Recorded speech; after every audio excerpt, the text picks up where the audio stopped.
ils sont dans la paume du Seigneur. Et c'est lui qui les envoie. C'est le seul qui envoie des ouvriers. Et cette écriture me monte à l'esprit de lire cela. Proverbe, chapitre 25, au verset 6, il est écrit: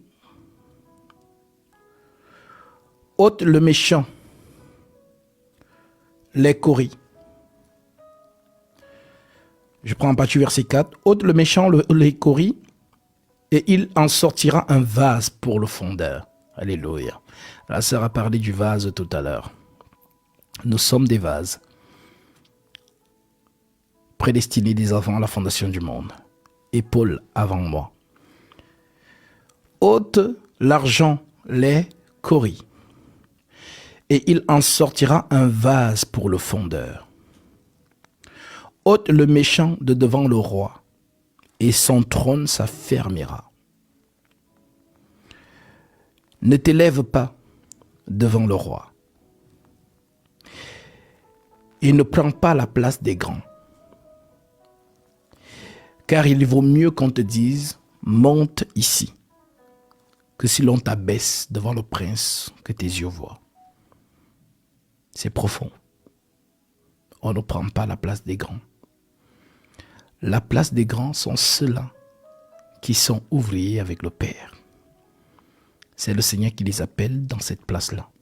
Voilà pourquoi l'Écriture dit « vaut mieux qu'on te dise « monte ici » que si l'on t'abaisse devant le prince que tes yeux voient. » Donc, on ne s'attribue pas la dignité. Et l'Écriture dit, même le Seigneur, selon la sainte doctrine, ne sait pas attribuer cette dignité. Mais il l'a reçu de celui qui lui a dit, tu es sacrificateur pour toujours selon l'ordre de Melchisédek. Alors, le sacerdoce, il y a toujours la médiation. Et celui qui a fait la médiation entre les hommes et Dieu, c'est Dieu lui-même. Voilà pourquoi il est écrit dans le livre de Timothée, il y a un seul médiateur entre Dieu et les hommes, Jésus-Christ homme. Et nous autres, nous sommes des ouvriers, des émissaires qui venons à vous avec ce que le Christ a mis en chacun de nous. Et oui, seuls les enfants de Dieu entendent la voix de Dieu. Je connais mes brebis et elles me connaissent. Elles entendent ma voix, elles me suivent. Il y a une de nos sœurs, la sœur Gracila, je le partage avec vous, qui a reçu une vision, il me semble hier. Et elle dit qu'elle a été ravie dans les lieux célestes. Et quand elle a été ravie là-bas, elle a vu des créatures. Elle dit, mais je ne sais pas si ce sont des anges, mais en fait, je n'ai pas reconnu en eux ce qu'on nous montre souvent avec des ailes et tout ça. Mais c'était des créatures célestes. Et ils étaient de loin. Et le Seigneur m'a fait me rapprocher. Et quand je me suis rapproché, je les entendais parler. Et ils avaient les regards sur la terre. Comme s'ils voulaient voir ce qui se passait ou entendre ce qui était dit.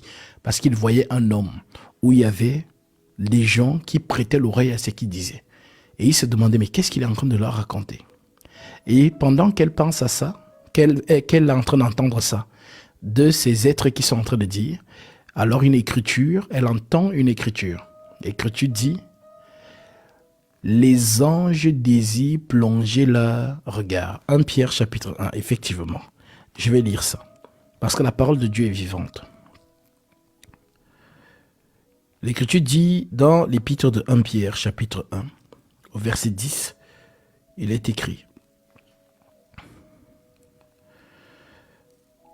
les prophètes qui ont prophétisé, touchant la grâce qui vous était réservée, ont fait de ce salut l'objet de leur recherche et de leur investigation, voulant sonder l'époque et les circonstances marquées par l'Esprit de Christ qui était en eux, et qui attestait d'avance les souffrances de Christ et la gloire dont elles seraient suivies. Il leur fut révélé que ce n'était pas pour eux-mêmes, mais pour vous, qu'ils étaient les dispensateurs de ces choses que vous ont annoncées maintenant ceux qui vous ont prêché l'évangile par le Saint-Esprit envoyé du ciel et dans lesquels les anges désirent plonger leur regard. Voilà pourquoi c'est une joie lorsque la parole du Tout-Puissant est proclamée. Et c'est ce que la sœur a vécu, et elle a vu cela. C'est une joie, c'est une fête, c'est de l'allégresse. Comme David disait, mieux vaut passer un jour, 1000 jours, un jour, 1000 jours ailleurs. Mieux vaut passer un jour avec toi que de passer 1000 ailleurs. En d'autres termes, la parole de Dieu, c'est là, si vraiment, honnêtement, je vous le dis au nom de Jésus-Christ, si vraiment tu ne prends pas plaisir, lorsque tu écoutes la parole de Dieu, c'est qu'il y a un problème. Et je t'assure. Parce que ce n'est pas la parole de ton corps, c'est la parole de l'esprit. L'Écriture dit, 2 Timothée 2, 19. Néanmoins, le solide fondement de Dieu reste debout avec ses paroles qui lui servent de sceau. Le Seigneur connaît ceux qui lui appartiennent, et quiconque prononce le nom du Seigneur, qu'il s'éloigne de l'iniquité. Donc lorsque la parole de Dieu vient, c'est Dieu lui-même. D'où l'Écriture qui dit, béni soit celui qui vient au nom du Seigneur. Et le nom du Seigneur, c'est la parole. Lisons cela. Apocalypse, chapitre 19, verset 11. Je peux même prendre à partir du verset 1.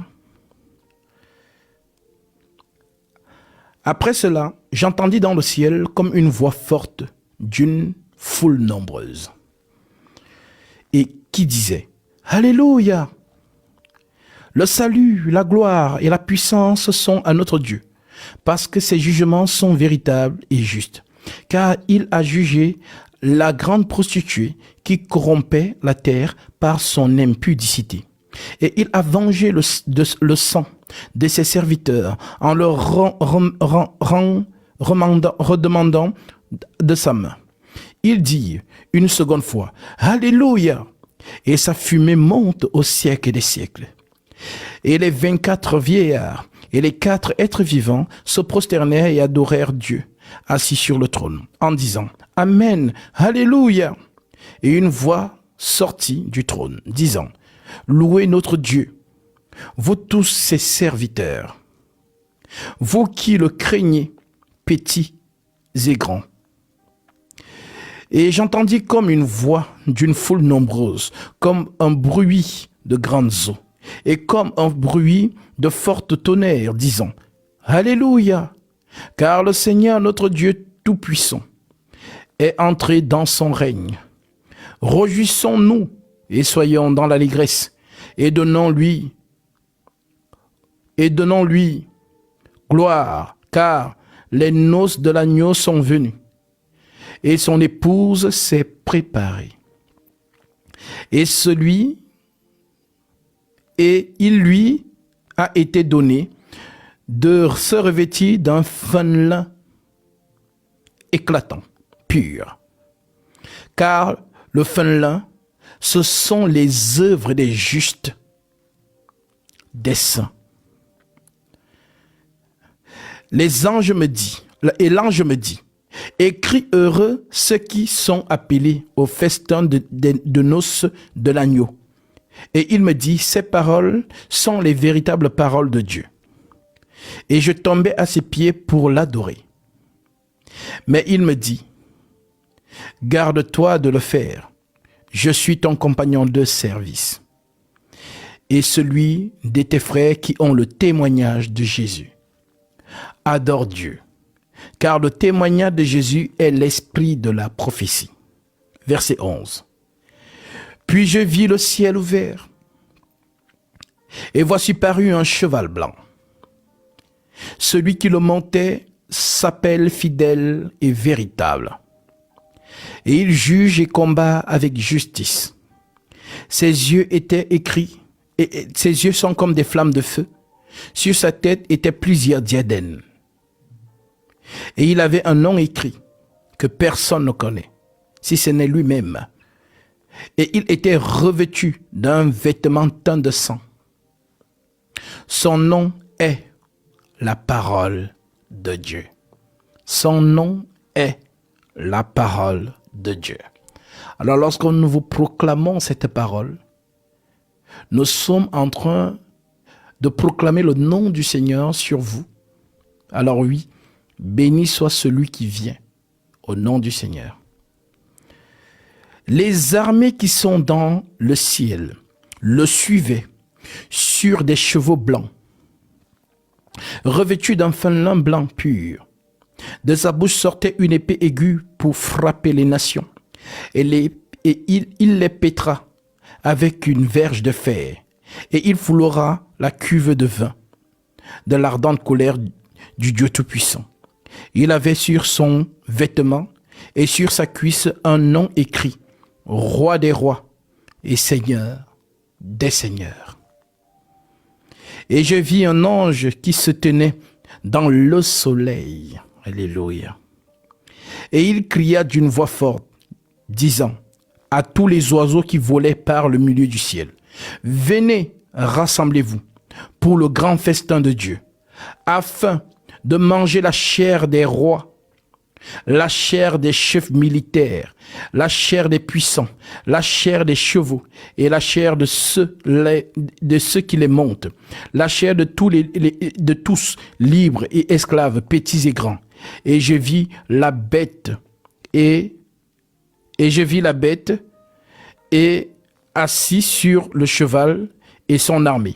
Et la bête fut prise, et elle, le faux prophète, qui avait fait devant elle des prodiges par lesquels il avait séduit ceux qui avaient pris la marque de la bête et adoré son image. Ils furent tous les deux jetés vivants dans les temps de feu, dans les temps ardents de feu et de soufre. Et les autres furent tués par l'épée qui sortait de la bouche de celui qui était assis sur le cheval, et tous les oiseaux se rassasièrent de leur chair. Nous allons voir tout cela dans le langage prophétique lorsque le Seigneur le permettra, car comme je vous l'ai dit, ce n'est pas l'homme qui enseigne, c'est l'Esprit Saint qui enseigne au travers les vases qu'il s'est choisis. Et justement, il y a eu une vision, notre sœur Hyacinthe, qui avait justement, lors du baptême du frère en question, elle a eu une vision, voilà, où elle voyait justement ces êtres qui étaient là, qui le recevaient, qui étaient là, parce que lorsque je baptise, je ne suis jamais seul. Voilà. Et ceux qui sont avec nous et qui chantent des louanges, nous ne sommes pas seuls. L'armée céleste vient partir, c'est une joie. Lorsque nous arrachons une âme du monde des ténèbres, c'est une joie, puisqu'ici il est question de la guerre, une guerre spirituelle, entre le monde de la lumière et le monde des ténèbres. Donc le mensonge et la vérité combat. Je prêche la vérité, c'est-à-dire l'Esprit Saint prêche au travers ses ouvriers. Et Satan prêche aussi au travers ses ouvriers. Alors, la vérité, lorsqu'elle atteint un enfant de Dieu, il est arraché du monde des ténèbres, car les ténèbres, c'est le mensonge. Voilà pourquoi il est écrit « Mon peuple périt parce qu'il lui manque la connaissance ». Alors, si on a la connaissance, on a la lumière, on est vivant. Et je termine par cette écriture.